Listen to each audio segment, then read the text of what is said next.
Hey everybody, it's Lindsay and I'm here today to share with you how you can create what I'm calling my cutaway card. I didn't have a better name for it, sorry, but that's what I'm going to call it today. So I've got a piece of watercolor paper here, and mine I have cut to 8 inches across by 5.5 inches tall. Now I'm going to use this watercolor paper to create my card base, so I am just going to simply fold it in half. That's all I'm doing here, and I'm not using any special scoring tools or anything. This is how I make my card bases. It's what works for me. If a scoring tool works for you, great, use that. This is how I do it, and then I just use a bone folder to go ahead and make that crease nice and sharp. Now I'm using my Misty today, but because I'm using a cling mounted stamp, I need to go ahead and remove that black foam padding that is in there and place this card directly in the Misty with none of that padding in it. And also I'm using a very large stamp, so I need to go ahead and move this card base up away from the bottom edge and also away from the side edge as well, because I need room for that stamp to go all the way across the card base.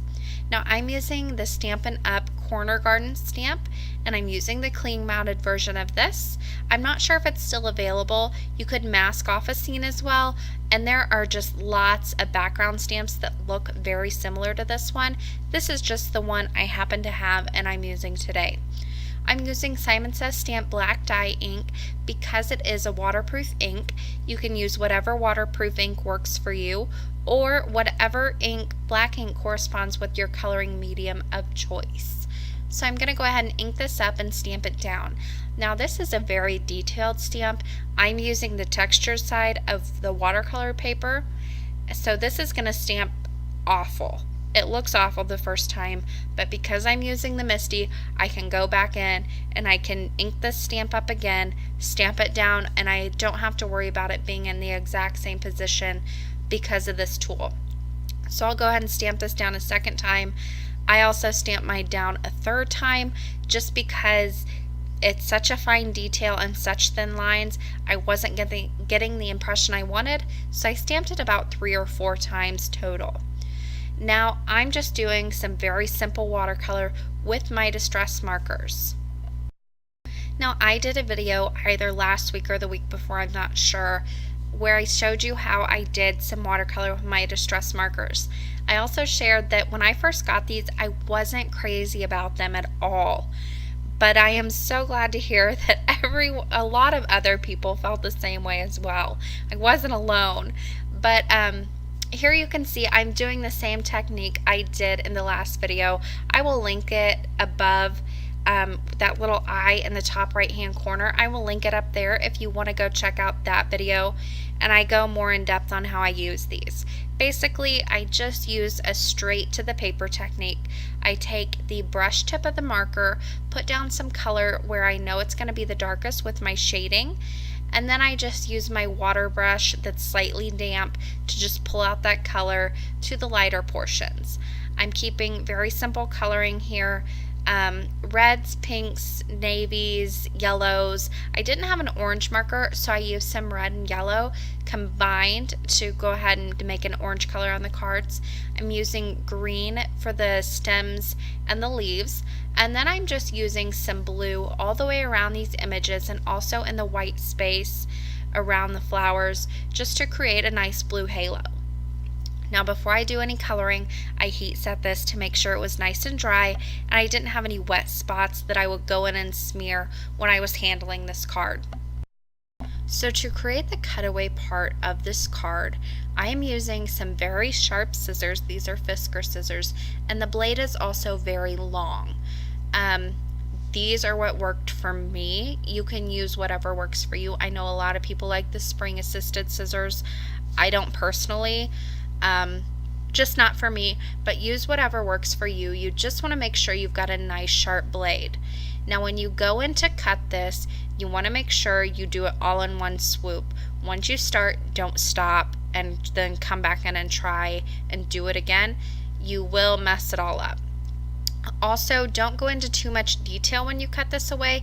Keep your cutting pretty general and leave a nice white border around all of your images.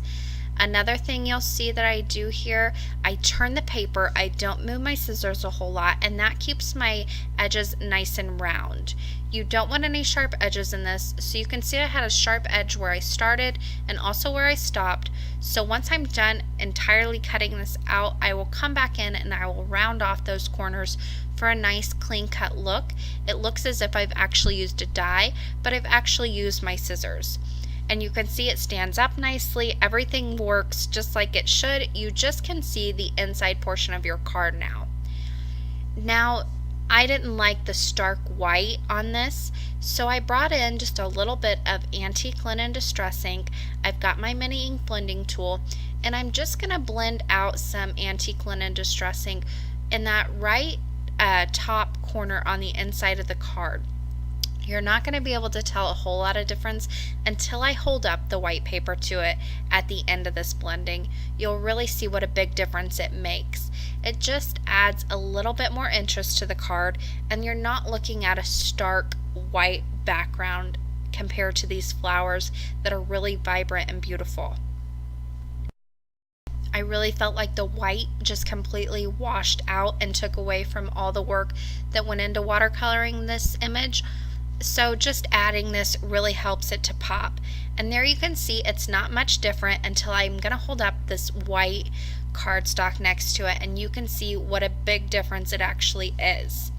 Here, I'll go ahead and bring that in, and you can see it actually does add quite a bit of color, and it's a nice touch to the inside of the card as well. Now for this sentiment, I'm using the Avery Elle Peony stamp set. I love the sentiments in the stamp set and that you can build your own.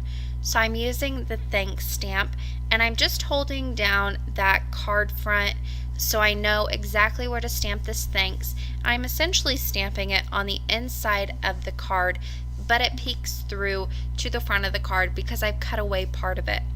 Then right in that little opening, I'm stamping so much, and I am using the black dye ink that I used before so it doesn't run with this distress ink. And that finishes off the card for today. I hope I've inspired you to cut away part of the front of your card as well and create an interesting, fun cutaway card. As always, I will leave you guys with just a few pictures.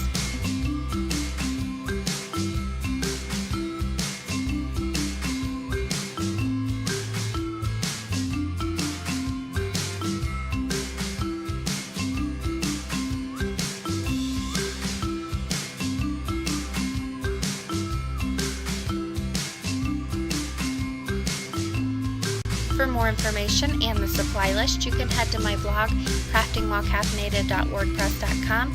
The link is in the description box below, as well as that I in the top right hand corner. That will get you there too. Thank you guys so much for watching today, and happy crafting!